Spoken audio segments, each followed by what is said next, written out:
crois que la lutte contre la corruption, c'est un phénomène qui est à la fois national par nature, puisque ça relève de la justice de chaque pays, mais cette justice se doit de coopérer, elle se doit de travailler à la fois au plan régional, sous-régional, continental et bien sûr international.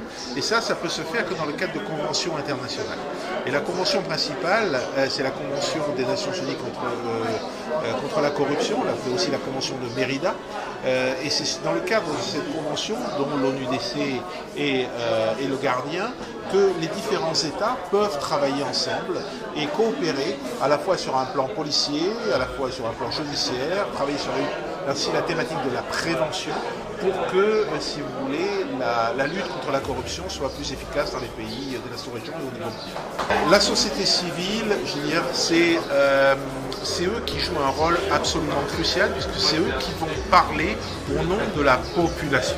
Et c'est eux qui seront à même de demander des comptes à leurs gouvernants, demander des comptes à toutes les institutions au niveau national, poser des questions, parfois les questions que les gens ne veulent pas entendre, mais c'est fondamental que ces questions soient posées.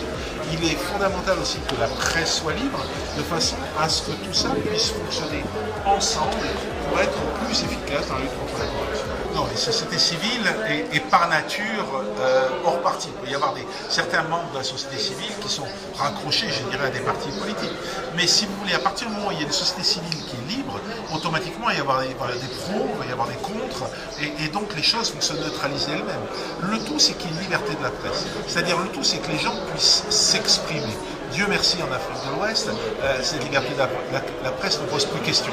Et donc, les gens peuvent s'exprimer et la presse doit poser les vraies questions au travers, les questions qui sont posées par la société civile aux différents dirigeants. Et c'est comme ça que les choses peuvent fonctionner. Alors, j'ai été ravi par cette conférence de haut niveau, auquel beaucoup de pays d'Afrique ont participé au travers de leurs représentants. Il y avait aussi d'ailleurs l'Union européenne qui était là et d'autres pays.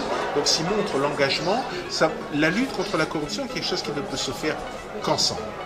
Et la présence de toutes ces personnes dans cette salle aujourd'hui a montré l'engagement des différents pays et cette volonté de lutter ensemble.